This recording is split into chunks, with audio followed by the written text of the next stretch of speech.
Bryan Melvin spent his long days under the scorching Arizona sun, working construction sites not just to build structures, but to dismantle the faith of everyone around him. He was a self-described militant atheist, a man who actively sought out believers to ridicule their convictions.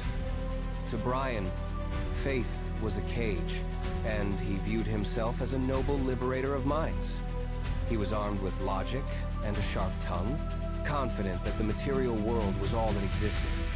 He stood tall in his intellectual arrogance, never suspecting that his entire worldview was about to be shattered by a single, contaminated sip of water. One summer afternoon, Bryan took a long pull from a communal water cooler. Within hours, the unseen enemy struck. The contamination was severe, a toxic surge of cholera that turned his own body into a battlefield. His internal organs began to shut down one by one. His blood thickened like sludge, and his heart strained, hammering against his ribs in a desperate, failing rhythm. At the hospital, the chaos of the emergency room faded into a singular, haunting sound. The machines flatlined. The world of light and sound vanished, replaced by something Bryan never believed could exist. Bryan found himself suspended in an absolute, featureless darkness. It was a void without edges, a terrifying vacuum where he could not even see his own hands. There was no floor, no ceiling, only the crushing weight of his own consciousness. In this hollow space, he recognized the darkness as the physical manifestation of his own life choices. He began to sink, descending toward a place of profound separation and regret.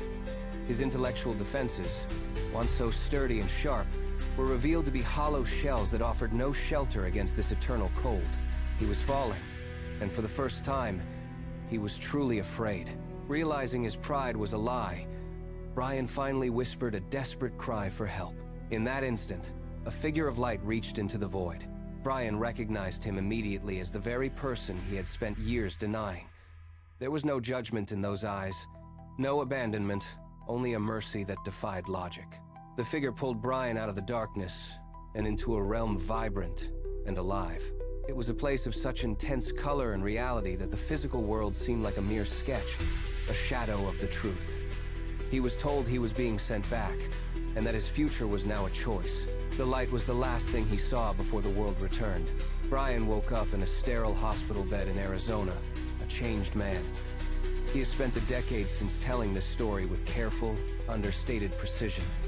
He refuses to embellish or add drama, fearing that a poor description might lead others through the wrong door. Today, he does not argue with skeptics or seek out debates.